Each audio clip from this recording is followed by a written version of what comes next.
Hello viewer, आज हम videos के माध्यम से ये वार्षिक राशिफल पे चर्चा करने वाले हैं। यानी 2025 हमारे सभी राशियों पर क्या प्रभाव डालेगा ग्रह की अकॉर्डिंग, इसके बारे में हम सीक्वेंस से जानेंगे। लेकिन आज का जो साइन है, ये राशि है लियो साइन यानी सिंह राशि। हाँ, सिंह राशि वालों के लिए ये 2025 जो है किस प्रकार से प्रभाव डालेगा, इन सभी चीज़ों पे हम विचार करने वाले हैं। और साथ ही कैरियर, शिक्षा, व्यवसाय, व्यापार, निजी जीवन, प्रोफेशनल लाइफ, पर्सनल लाइफ कैसा रहेगा, इसका हम विस्तृत जानकारी प्राप्त करेंगे। यहाँ पर देखिए, बड़े बड़े दिग्गज ग्रहों का यहाँ पे राशि परिवर्तन होगा। यानी जो बड़े ग्रह हैं और जिनका जो कुछ अवधि होता है, यानी लॉन्ग टाइम के लिए भ्रमण संचरण करते हैं, उनका यहाँ पे जिक्र भी हम करेंगे। क्योंकि वह यहाँ पर 2025 में राशि भी परिवर्तन करने वाले हैं, जो कि गुरु हैं, शनि है, राहु है, केतु है। इनका राशि परिवर्तन होने वाला है 2025 में। तो आपके साथ यहाँ पर प्रभाव के साथ साथ यहाँ पे जन्मपत्री भी होगी, यानी बर्थ चार्ट होगा, जिसके माध्यम से, जिसके थ्रू हम जानेंगे कि आप सबके अकॉर्डिंग यानी आपके पत्रिका के अकॉर्डिंग ग्रहों का प्लेसमेंट किस भाव में है, ग्रह किस भाव में गोचर संचरण कर रहे हैं, कहाँ पे दृष्टि डाल रहे हैं, यानी ग्रहों की स्थिति परिस्थिति पे हम फोकस डालेंगे। तो चलिए, अब यहाँ पे हम चार्ट की तरफ बढ़ेंगे और चार्ट को हम यहाँ पे डीप स्टडी करेंगे कि आप सबकी पत्रिका के अकॉर्डिंग, चार्ट के अकॉर्डिंग ग्रहों का प्लेसमेंट गोचर किस प्रकार से होगा। चलिए जानते हैं। पहले हम चार्ट की तरफ बढ़ेंगे और ये सिंह राशि की देखिए, ये फलादेश जो होगा चंद्र राशि पे ही आधारित है। और चलिए, तो हम देखिए, सिंह राशि वालों के लिए केतु धन भाव में प्लेस है। यानी केतु देव का जो भ्रमण संचरण गोचर है धन भाव में चल रहा है, यानी द्वितीय भाव में।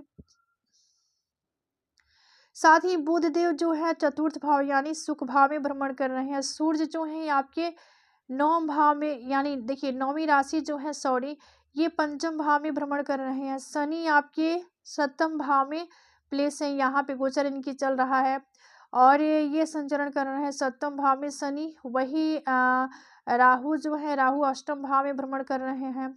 और गुरुदेव देखिए आपके कैरियर के भाव में दसम भाव में वृषभ राशि में प्लेस है। यानी गुरु का संचरण भ्रमण गोचर आपके दसम भाव में है, जो लोग ये लियो साइन के हैं। उसके बाद मंगल देव देखिए, ये कर्क राशि में नीच अवस्था में प्लेस है आपके द्वादश भाव में। तो इनका भ्रमण संचरण द्वादश भाव में हो रहा है। तो कुछ कंडीशन ग्रह का जो है इस प्रकार से। अब चलिए इनकी दृष्टि के बारे में जानते हैं। केतु के पास भी 3 दृष्टि है, तो केतु यहाँ से षष्ठ भाव को देखेंगे 5वीं दृष्टि से। केतु की 7वीं दृष्टि अष्टम भाव पे, केतु की 9वीं दृष्टि कैरियर के भाव यानी दसम भाव पे होगी। बुध के पास एक दृष्टि है, तो बुध ही यहाँ से दसम भाव पे दृष्टि डालेंगे 7वीं। सूर्य के पास एक दृष्टि है, तो सूर्य यहाँ से पंचम भाव से ये आपके डिजायर्ड यानी लाभ भाव को देखेंगे। शनि के पास 3 दृष्टि है, शनि यहाँ से सप्तम भाव में है, तो भाग्य भाव को देखेंगे। तीसरी दृष्टि से शनि की 7वीं लग्न पे जाएगी दृष्टि। वही शनि की जो 10वीं दृष्टि है आपके सुख भाव यानी चतुर्थ भाव पे होगी। राहु के पास भी 3 दृष्टि है, तो राहु यहाँ से अष्टम भाव से ये द्वादश भाव पे दृष्टि डालेंगे 5वीं। राहु की 7वीं दृष्टि धन भाव पे, राहु की 9वीं दृष्टि सुख भाव पे। इसके बाद गुरु के पास चलेंगे, गुरु दसम भाव में प्लेस है, तो यहाँ से इनकी 5वीं दृष्टि जो होगी ये धन भाव पे होगी। 7वीं जो होगी आपके सुख भाव पे होगी। 9वीं जो होगी षष्ठ भाव यानी जो रोग रिपुण कर्जा इनमें संघर्ष का भाव जो है यहाँ पे गुरुदेव दृष्टि डालेंगे। तो उसके बाद मंगल जो है, मंगल के पास भी 3 दृष्टि है, तो मंगल देव देखिए, मंगल यहाँ से चौथी दृष्टि डालेंगे 3rd हाउस पे। मंगल की 7वीं दृष्टि षष्ठ भाव पे और मंगल की 8वीं दृष्टि सप्तम भाव पे। तो कुछ इस प्रकार से ग्रहों की स्थिति परिस्थिति रहने वाली है आप सबके लिए जो लोग लियो साइन के हैं। देखिए यहाँ पे 2025 जो है, यहाँ पे ये ग्रहों का जो गोचर होगा उसको भी हम जान लेते हैं। देखिए 18 मई 2025 को ये राहु देव अपना राशि परिवर्तन करते हैं और ये चले जाएंगे, देखिए आपके अष्टम भाव में है, तो ये सप्तम भाव में जाएंगे। क्योंकि ये राहु केतु का जो चाल होता है, ये रेट्रोगेट होता है यानी जिग-जॉग होता है, ये इनकी टेढ़ी चाल होती है। तो देखिए ये आगे नहीं, ये पीछे बढ़ रहे हैं। 7वें भाव में जाएँगे कुंभ राशि में। इसके बाद शनि 29 या 30 मार्च 2025 को ये मीन राशि में चले आएँगे, यानी शनि 7म से 8म में आ जाएँगे। इसके बाद 15 मई को राशि परिवर्तन करेंगे गुरुदेव, यानी गुरु बृहस्पति देव का राशि परिवर्तन 15 मई को 2025 को 15 मई को होगा। ये राशि परिवर्तन करके आपके डिज़ायर यानी लाभ भाव में चले जाएँगे, अभी करियर के भाव में हैं। तो ये 15 मई तक यहीं पे रहेंगे आपके करियर के भाव में, इसके बाद चले जाएँगे लाभ भाव। किस प्रकार से प्रभाव डालेगा इसके बारे में जानेंगे। सिंह राशि वालों के लिए किस प्रकार से इफेक्ट डालेगा ग्रहों के गोचर और दृष्टि के प्रभाव से, चलिए जानते हैं। स्वास्थ्य की दृष्टि से पहले देखें तो यह महीना जो है ये देखिए आपकी लग्नेश सूर्य जो है ये आपके पंचम भाव यानी त्रिकोण भाव में है। तो यह महीना सकारात्मक ही रहेगा, यानी आपके अनुकूल ही रहने वाला है। और वही आपको थोड़ा-सा यहाँ पे आपके अंदर भ्रम की स्थिति उत्पन्न हो सकती है। दूसरों के काम में हस्तक्षेप करने से आपको बचना चाहिए, यानी दूसरे पर आप भरोसा करेंगे या किसी तरह से सेकंड किसी पर्सन से आपको बच के रहना पड़ेगा। इस अवधि में, इस साल में आपकी जमा पूँजी में भी वृद्धि होने की संभावना है।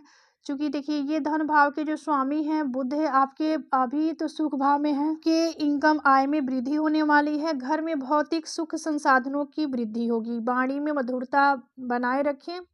वही पारिवारिक जिम्मेदारियां भी बढ़ सकती है। भाई बहनों के साथ ट्यूनिंग बढ़िया होगी। वही साझेदारी में व्यापार आदि करने के से परस्पर लाभ की प्राप्ति होगी, यानी साझेदारी हिस्सेदारी में व्यापार आप करेंगे तो उसमें आपको काफ़ी बेनिफिट मिल सकता है। माता पिता का स्नेह सहयोग प्राप्त होगा।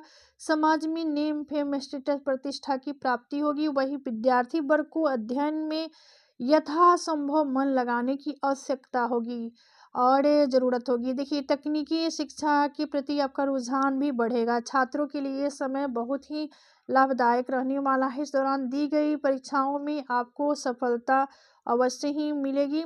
यह साल मार्केटिंग मीडिया फील्ड से जुड़े लोगों के लिए जो लोग मार्केटिंग या मीडिया फील्ड से जुड़े लोगों के लिए ये बहुत ही भाग्यशाली रहने वाला है यह साल। वही देखिए मार्च यानी 30 मार्च 2025 से कर्म फलदाता शनि सिंह राशि के 8वें भाव में गोचर करेंगे। तो ये मार्च के महीने में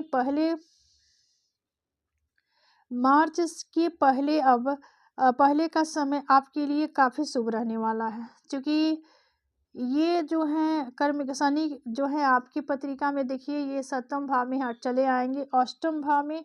और यहाँ पे तो सस्य नामक महापुरुष राजयोग का निर्माण करके बैठे हैं। भले शनि है और शनि थोड़ा सा किसी काम को डिले कर देते हैं, मंद गति से चलने वाले ग्रह हैं, लेकिन ये केंद्र के भाव में जब भी अपनी राशि या उच्च राशि में होते हैं तो यहाँ पे सस्य नामक महापुरुष राजयोग का निर्माण करते हैं, जो कि आपके 7वें भाव में बन रहा था, लेकिन ये चले जाएंगे 8वें भाव में।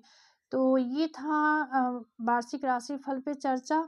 तो आज का विषय यही समाप्त होता है। मिलते हैं अगले वीडियो में एक नए विषय वस्तु के साथ। तब तक के लिए धन्यवाद। राधे राधे।